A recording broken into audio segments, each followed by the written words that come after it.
ओम गणेशाय नमः। श्री जानकी वल्लभो विजयते। सती जी बहुत दुखी हैं और उनके दुख का वर्णन नहीं किया जा सकता है। और शिव जी जो है उधर समाधि में है। 87,000 वर्ष बाद शिव जी ने जो है अपनी समाधि से ऊपर आई, मतलब समाधि उन्होंने समाधि खोली और शिव जी ने समाधि खोल के राम नाम का स्मरण करने लगे। तब सती जी ने जागा कि जगत के स्वामी अब जो है जाग गए हैं। उन्होंने जाकर शिव जी के चरणों में प्रणाम किया। शिव जी उनको बैठने के लिए अपने सामने आसन दिया। मतलब पहले ही उनका परित्याग कर चुके हैं, मन ही मन प्रतिज्ञा कर चुके हैं कि अब इस मतलब शरीर से जो है सती से भेंट नहीं होनी चाहिए। इसलिए उन्होंने अपने बगल में आसन नहीं देके अपने सामने आसन दिया। और शिव जी जो है भगवान श्री हरि की रसमयी कथाएं कहने लगे। उसी समय दक्ष जो है प्रजापति हुए। दक्ष को उसी समय ब्रह्मा जी ने प्रजापति बना दिया। और जब ब्रह्मा जी ने देखा कि सब तरह से दक्ष जी योग है, तो उनको प्रजापतियों का नायक बना दिया। जब दक्ष जी को इतना बड़ा अधिकार मिल गया प्रजापति, तो उनके हृदय में अत्यंत अभिमान आ गया। और जगत में ऐसा कोई पैदा नहीं हुआ है जिसको प्रभुता पा के अभिमान ना आ जाए। कौन नहीं जन्मा अस जग माही, प्रभुता पा ही जाए मद नाही। दक्ष ने सब मुनियों को बुला लिया और वह बड़ा यज्ञ करने लगे। जो देवता यज्ञ का भाग पाते हैं, दक्ष ने उन सबको आदर सहित निमंत्रित किया। और दक्ष का जो है निमंत्रण पाकर किन्नर, नाग, सिद्ध, गंधर्व और सब देवता अपनी अपनी स्त्रियों सहित दक्ष के यज्ञ में चले। विष्णु, ब्रह्मा और महादेव जी को छोड़कर सभी देवता अपना अपना विमान सजाकर चले। सती जी ने देखा कि अनेकों प्रकार के सुंदर विमान जो है आकाश में चले जा रहे हैं। सुंदरियां जो है मधुर मधुर गान कर रही विमान में बैठ के, जिन्हें सुनकर मुनियों का ध्यान भी टूट जाता है। ऐसा ज्ञान मतलब गान और चल रहा है वहाँ पे। सती जी ने शिव जी से पूछा कि क्या कारण है, क्यों विमान सब जा रहे हैं, देवता लोग कहाँ जा रहे हैं विमान में बैठ के। तब शिव जी ने उनको बताया कि भाई आपके पिताजी ने यज्ञ कर रहे हैं, तो उसी यज्ञ में सारे लोग जा रहे हैं। तो सती जी को बड़ी प्रसन्नता हुई। सोचने लगी अगर महादेव जी आज्ञा दें तो मैं भी इस मतलब यज्ञ में जाकर कुछ दिन इसी बहाने मतलब जो है पिताजी के घर रहा हूँ। अब चूँकि उनके हृदय में पति द्वारा परित्याग किए जाने का बड़ा भारी दुख था, पर अपना अपराध समझकर वो कुछ कहती नहीं थी। क्योंकि उनका अपराध था, उनको ऐसा प्रतीत होता था, अपराध था भी उनका। तो सती जी ने फिर भय और संकोच और प्रेम रस मनोहर वाणी से बोला शिव जी को कि हे प्रभु, मेरे पिता के घर बड़ा उत्सव हो रहा है, यदि आपकी आज्ञा हो तो मैं भी आदर सहित उसे देखने जाऊं। शिव जी ने कहा कि तुमने बहुत अच्छी बात कही है, पिता के घर यज्ञ तुमको जाना चाहिए। मेरे मन को भी पसंद बात आई, लेकिन उन्होंने न्योता नहीं भेजा, ये अनुचित है। न्योता तो भेजना चाहिए था। दक्ष ने अपनी सब लड़कियों को बुलाया है, न्योता भेजा है, किंतु हमारे वैर के कारण तुमको भी बुला दिया। शिव जी का दक्ष से वैर था। दक्ष जी ब्रह्मसभा में एक बार जो है शिव जी ने उठ के प्रणाम नहीं किया था। तो दक्ष को ये लगता था कि भाई ये हमारे दामाद हैं, तो इनको जो है हमें उठ के प्रणाम करना चाहिए। लेकिन शिव जी ने उस सभा में जो है दक्ष को प्रणाम नहीं किया, क्योंकि वो सभा ब्रह्मसभा थी, तो उसमें शिव जी का पद और कद बहुत बड़ा था। तो इसलिए उन्होंने दक्ष को उठ के प्रणाम नहीं किया और सब देवताओं ने प्रणाम किया, केवल ब्रह्मा जी और शिव जी ने प्रणाम नहीं किया था। तो ब्रह्मा जी से तो कोई बात नहीं है, ब्रह्मा जी के तो वो पुत्र ही हैं, ब्रह्मा जी द्वारा सहित हैं। शिव जी से उनकी अपेक्षा थी कि हमारे जामाता हैं तो प्रणाम करेंगे। नहीं प्रणाम किया तो उसी समय से दक्ष जो है उनको बहुत भला बुरा कहा और जो है उसी समय से उनसे जो है रुष्ट रहने लगे। तो वही शिव जी बता रहे हैं कि एक बार ब्रह्मा जी की सभा में हमसे प्रसन्न हो गए थे, उसी से अब भी हमारा अपमान करते हैं। और हे वाणिक, जो तुम बिना बुलाई जाओगी तो न शील स्नेह ही रहेगा और न मान मर्यादा ही रहेगी। वो कह रहे यद्यपि में संदेह नहीं है कि मित्र, स्वामी और गुरु, पिता और गुरु के घर बिना बुलाए भी जाना चाहिए, पर वहाँ जाना चाहिए जहाँ कोई अपराध ना, मतलब जहाँ कोई विरोध ना मानता हो। अगर कोई विरोध मानता है, मान लीजिए पिता विरोध मानते हैं, या जो है गुरु विरोध मानता है, या मित्र विरोध मानता है, या स्वामी जो है विरोध मानता है, नहीं पसंद करता है, तो वहाँ पे जाने में जो है फिर कल्याण नहीं होता है। यद्यपि मित्र प्रभु पितु गुरु गेहा, जाये बिन बोले न संदेहा, तदपि विरोध मान जहाँ कोई, तहाँ गए कल्याण न हुई। बहुत तरह से शिव जी ने समझाया कि आप मत जाइए, लेकिन होनहार तो कैसे टल सकता है। तो वो सती जी के हृदय में बोध नहीं हुआ, और वो पहले भी भगवान से मांग चुकी थी कुछ भी ऐसा करिए कि जल्दी से मेरा ये शरीर छूट जाए, क्योंकि अब शिव जी ने मेरा परित्याग कर दिया है। तो मतलब उन्होंने कहा नहीं कि परित्याग कर दिया, लेकिन व्यवहारन परित्याग कर दिया था। तो उनको लग गया कि भाई मैंने मेरा परित्याग कर दिया। तो उनको रामचंद्र जी भगवान से उन्होंने जो है प्रार्थना की, कुछ ऐसा करिए कि जिससे मेरा शरीर जल्दी से छूट जाए। तो अब संरचना लीला जो है वो भगवान की है। तो शिव जी ने कहा यदि बिना बुलाए जाओगी तो हमारी समझ में अच्छी बात नहीं होगी। शिव जी ने बहुत प्रकार कहा, लेकिन वो सती जी मानी नहीं। और तो तब नहीं मानी तो शिव जी ने अपने कुछ गणों को उनके साथ कर दिया और उनको विदा कर दिया कि आप जाइए। अब वहाँ पिता के भवन में गई भवानी, तो वहाँ पे दक्ष के डर की वजह से किसी ने उनका सम्मान नहीं किया, किसी ने अवभगत नहीं किया, क्योंकि दक्ष ने न्योता भेजा नहीं था। तो दक्ष से लोग डरते थे, तो उन्होंने किसी ने सम्मान नहीं किया। केवल एक माता जो है उनसे बड़े आदर से मिली, और बहनें जो है वो बहुत मुस्कुराते हुए मिली कि अच्छा तुम भी आ गई। तो दक्ष ने तो उनकी कुछ कुशल तक भी नहीं पूछी, और सती जी को देखकर उल्टे उनके सारे अंग जल उठे दक्ष जी को कि ये कैसे आ गई। जब सती जी ने जाकर देखा कि यज्ञ जहाँ हो रहा वहाँ शिव जी का कहीं कोई भाग नहीं है। अभी तक तो मतलब जो भी उनका मतलब जो है तिरस्कार हुआ वो सब जो है उन्होंने बर्दाश्त कर लिया, लेकिन जब उन्होंने यज्ञ स्थल में जाके देखा कि शिव जी का कोई भाग ही नहीं है वहाँ पे, तब फिर उनको जो है जो शिव जी ने कहा था वो समझ में आया, और अपने स्वामी का अपमान समझकर सती का हृदय जल उठा। और पहले दुख उनके मन में था ही, पति के परित्याग का दुख भी था, और अब पति का अपमान देखकर उनका हृदय एकदम जल उठा। और जितना महान दुख हुआ उनको इस कारण, बहुत महान दुख हुआ। उन्होंने कहा तुलसीदास जी कहते हैं कि जगत में अनेक प्रकार के दुख हैं, लेकिन जाति अपमान से बढ़कर कोई दुख नहीं है। यह समझकर सती जी को बहुत क्रोध हुआ, और माता जी ने उन्हें बहुत प्रकार से समझाया बुझाया, लेकिन उस शिव जी का अपमान उससे सहा नहीं गया, और उससे उनके हृदय में कुछ भी प्रबोध नहीं हुआ। माता जी ने उसको समझाया, उससे उनको कुछ मतलब प्रबोध नहीं हुआ, और उनका हृदय जो है अपमान से एकदम जलने लगा। और तब वो सारी सभा को हठपूर्वक डांटकर क्रोध भरे वचन में बोली कि हे सभासदों और मुनीश्वरों सुनो, जिन लोगों ने यहाँ शिव जी की निंदा की है वो या सुनी है, उन सबको उसका फल तुरंत ही मिलेगा, और मेरे पिता दक्ष भी भली भांति पछताएंगे। जहाँ संत शिव जी और लक्ष्मीपति श्री भगवान विष्णु जी की निंदा सुनी जाए, वहाँ ऐसी मर्यादा है कि यदि अपना बस चले तो उस निंदा करने वाले की जीभ काट लो, और अगर नहीं है तो कान मूंद कर वहाँ से भाग जाओ। त्रिपुर दैत्य को मारने वाले भगवान महेश्वर संपूर्ण जगत के आत्मा हैं, वह जगत पिता और सबका हित करने वाले हैं। मेरा मंदबुद्ध पिता उनकी निंदा करता है, और मेरा ये शरीर दक्ष जी के शुक्र से, दक्ष जी के वीर से ही उत्पन्न हुआ है। इसलिए चंद्रमा को ललाट पर धारण करने वाले बृहस्पति शिव जी को हृदय में धारण करके मैं इस शरीर को तुरंत ही त्याग दूंगी, क्योंकि इसका संबंध जो है दक्ष से है, और दक्ष मेरे पति का अपमान करता है, इसलिए मैं इस शरीर को तुरंत ही त्याग दूंगी। ऐसा करके सती जी ने योग अग्नि से अपना शरीर भस्म कर डाला, और जैसे ही उन्होंने शरीर भस्म किया, सारी यज्ञशाला में हाहाकार मच गया। और सती का मरण सुनकर जो शिव जी के गढ़ गए थे वो यज्ञ का विध्वंस करने लगे। यज्ञ विध्वंस देते देकर मुनीश्वर भृगु जी ने उसकी रक्षा की, यज्ञ की रक्षा उन गणों से जो सती जी के साथ गए थे, उन गणों से तो मुनीश्वर भृगु जी ने उनकी रक्षा की, यज्ञ की।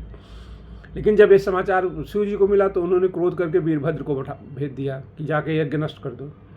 उन्होंने वहाँ जाकर यज्ञ को विध्वंस कर डाला, और सब देवताओं को बहुत यथोचित फल दिया, सबको।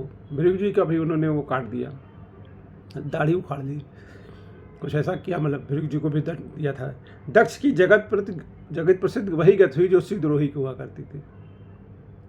यह इतिहास सारा संसार जानता है, लेकिन याज्ञवल्क्य जी कह रहे हैं भरद्वाज जी को कि सारा संसार ये इतिहास जानता है, लेकिन तब भी मैं संक्षेप में बताया मैंने ये सती जी का इतिहास। और सती जी ने मरते समय भगवान हरि से यह वर मांगा कि मेरा जन्म जन्म में शिव जी के चरणों में ही अनुराग रहे। पहले तो उन्होंने वर मांगा था कि किसी तरह से देह छूट जाए, लेकिन अब की बार जब मरते समय उन्होंने वर मांगा कि हे भगवान, मेरा जन्म जन्म जो है केवल भगवान शिव जी में ही मेरा अनुराग रहे।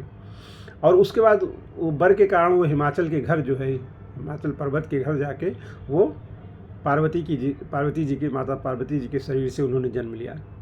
और जब से माता पार्वती जी हिमाचल के घर जन्मी पैदा हुई, तब से वहाँ सारी सिद्धियाँ और संपत्तियाँ छा गई। मुनियों ने वहाँ जहाँ तहाँ आश्रम बना लिए सुंदर, और हिमाचल जी ने भी उनको उचित स्थान दे दिए, क्योंकि वहाँ जगत जननी से माता पार्वती जी का जन्म हो गया है। और उस सुंदर पर्वत पर बहुत प्रकार से नए नए वृक्ष सदा पुष्प फल युक्त हो गए, और वहाँ बहुत तरह की मणियों की खानें भी प्रकट हो गई। ये सब माता जी के मतलब जन्म का प्रभाव है। सारी नदियों में पवित्र जल बहता है, और पशु पक्षी भ्रमर सभी सुखी रहते हैं। सब जीवों ने अपना स्वाभाविक बैर छोड़ दिया, और पर्वत पर सभी परस्पर प्रसन्न प्रेम से रहते हैं। पार्वती जी के घर आ जाने से पर्वत ऐसा शोभायमान हो रहा है जैसे राम भक्त को पाकर भक्त शोभायमान होता है। जैसे भक्ति जब किसी को मिल जाती है रामचंद्र जी की, तो वो हमेशा पुलकित रहता है, प्रसन्न रहता है, आनंद रहता है। वहाँ मतलब जल्दी दुख नहीं व्यापता है, दुख व्यापता ही नहीं जल्दी, उस बात की तो बात ही नहीं है। अगर राम भजन की भक्ति मिल गई तो दुख नहीं व्यापेगा, भले मतलब सुख साधन कम रहे लेकिन दुख नहीं होगा। तो पर्वतराज के घर नित्य नए नए मंगल उत्सव होते हैं, ब्रह्मादि यश गाते हैं उनका। जब नारद जी ने समाचार सुना कि भाई हिमाचल जी के घर जो है माता जी का जन्म हुआ है, तो वो जो है कौतुक बस जो है हिमाचल जी के घर पधारे। पर्वतराज ने उनका बड़ा आदर किया और चरण धोकर उनको आसन दिया। फिर अपनी पत्नी स्त्री सहित मुनि के चरणों में सिर नवाया और उनके चरणोदक को सारे घर में छिड़काया। हिमाचल ने अपने सौभाग्य का बहुत बखान किया कि आज आप हमारे घर आए नारद जी को, और पुत्री को बुलाकर मुनि जी के चरणों में डाल दिया कि प्रणाम करो। और मुनिवर जी से कहा कि आप त्रिकालज्ञ हैं, सर्वज्ञ हैं, आपकी सर्वत्र पहुँच है, अतः आप हृदय में विचार करके इस कन्या के गुण दोष कहिए। मतलब पत्री दिखाई उनकी। नारद जी ने हंसकर कोमल वाणी से कहा कि तुम्हारी कन्या सब गुणों की खान है, वो स्वभाव से सुंदर है, सुशील है, समझदार है। उमा, अंबिका और भवानी इनके नाम हैं। कन्या सब लक्षणों से संपन्न है और ये अपने पति को सदा प्यारी होगी। इसका सुहाग सदा अचल रहेगा, और इससे इसके माता पिता यश पावेंगे। इनके नाम से माता पिता को यश मिलेगा। ये सारे जगत में पूज्य होंगी, और इनकी सेवा करने से कुछ भी दुर्लभ नहीं रहेगा। जिनकी सेवा करने से सब कुछ मिल जाएगा। अगर संसार की वस्तुएं चाहिए तो माता की सेवा करनी चाहिए, माँ शक्ति की। शक्ति की उपासना से सब कुछ मिल जाता है। संसार में स्त्रियाँ इसका नाम स्मरण करके पतिव्रत रूप तलवार की धार पर चढ़ जाएंगी। पतिव्रत बहुत मतलब कठिन व्रत है, तो कहते हैं कि इनका नाम लेने से जो तलवार की धार है मतलब जो है बिल्कुल एकदम, चूँकि वो पतिव्रत बहुत जल्दी टूट भी सकता है। आपने किसी पर पुरुष को उठा के देख लिया तो पतिव्रत टूट गया, तो वो बहुत मतलब तलवार की धार की तरह जो पतिव्रत है उस पर भी स्त्रियाँ चढ़ जाएंगी और उसको पार कर जाएंगी। हे पर्वतराज, तुम्हारी कन्या बहुत सुलक्षणी है। अब इसमें दो चार जो अवगुण है वो मैं सुन लो। अब अवगुण बता रहे हैं कि अवगुण क्या है, तो कहते हैं कि गुणहीन, मानहीन, माता पिता विहीन, उदासीन, संशयहीन, योगी, जटाधारी, निष्काम हृदय, नंगा और अमंगल वेश वाला इसका पति होगा।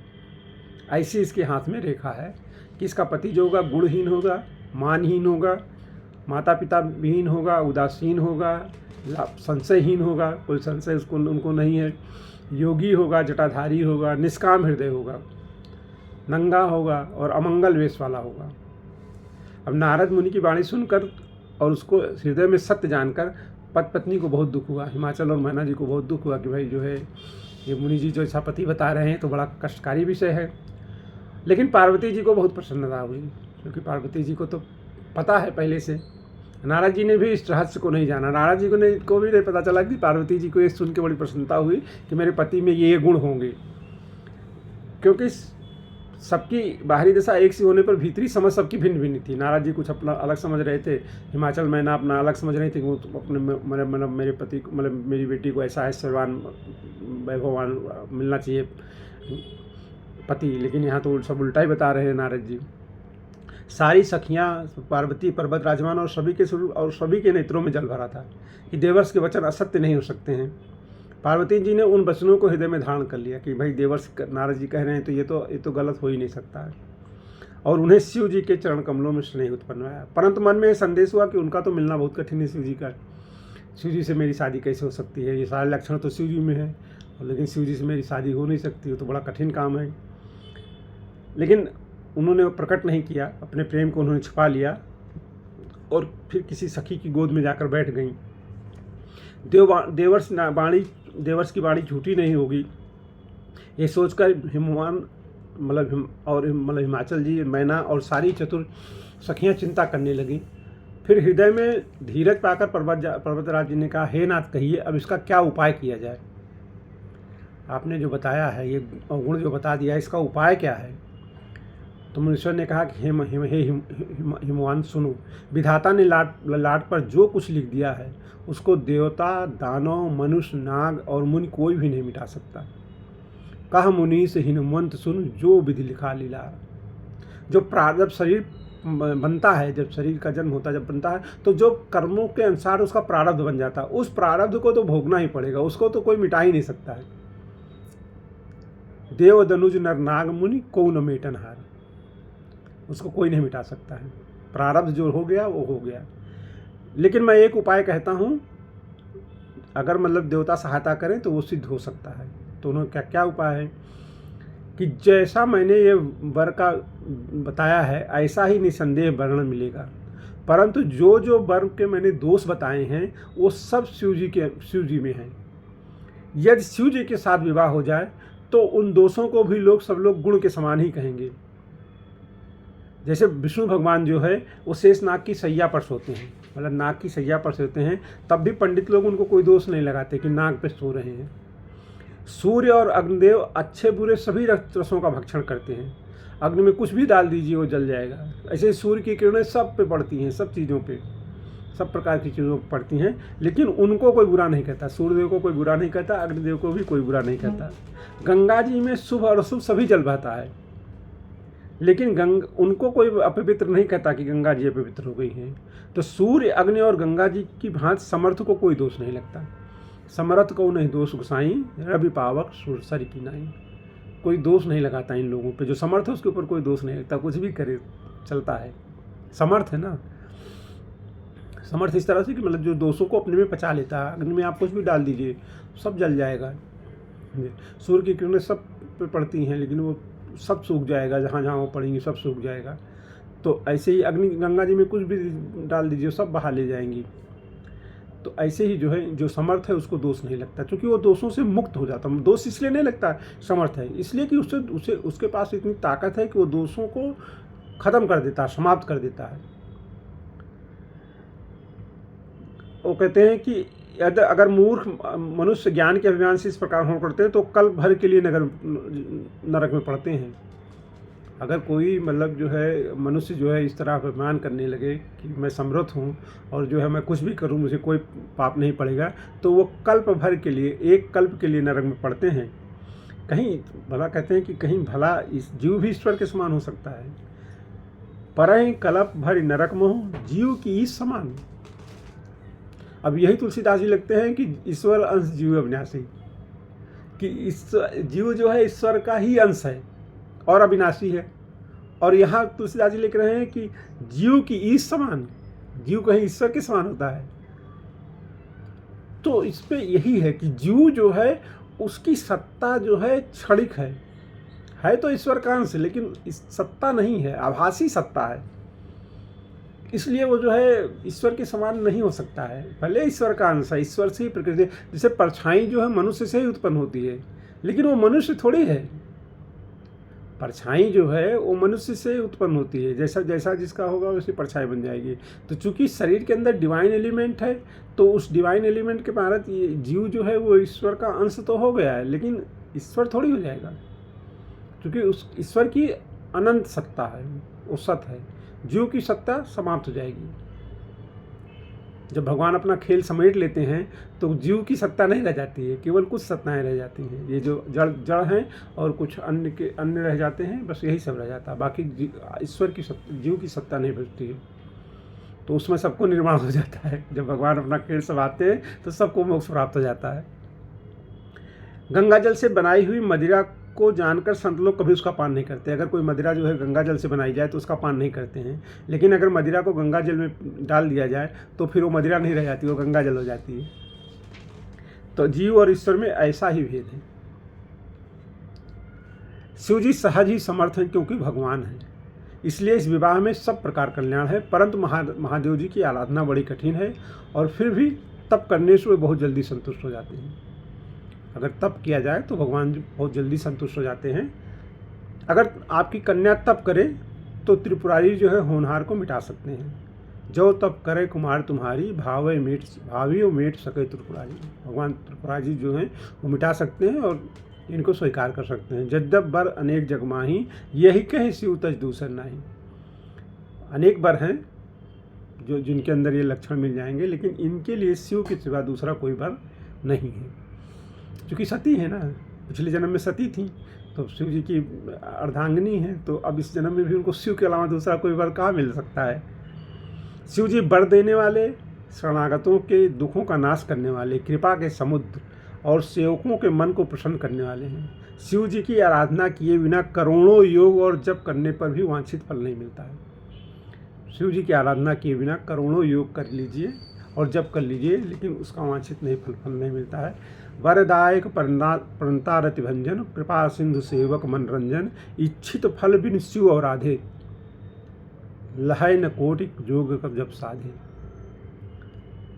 ऐसा कहकर नारद जी ने पार्वती जी को आशीर्वाद दिया और पर्वतराज से कहा कि आप संदेह त्याग दो, इनका कल्याण ही होगा। अब आगे कथा कर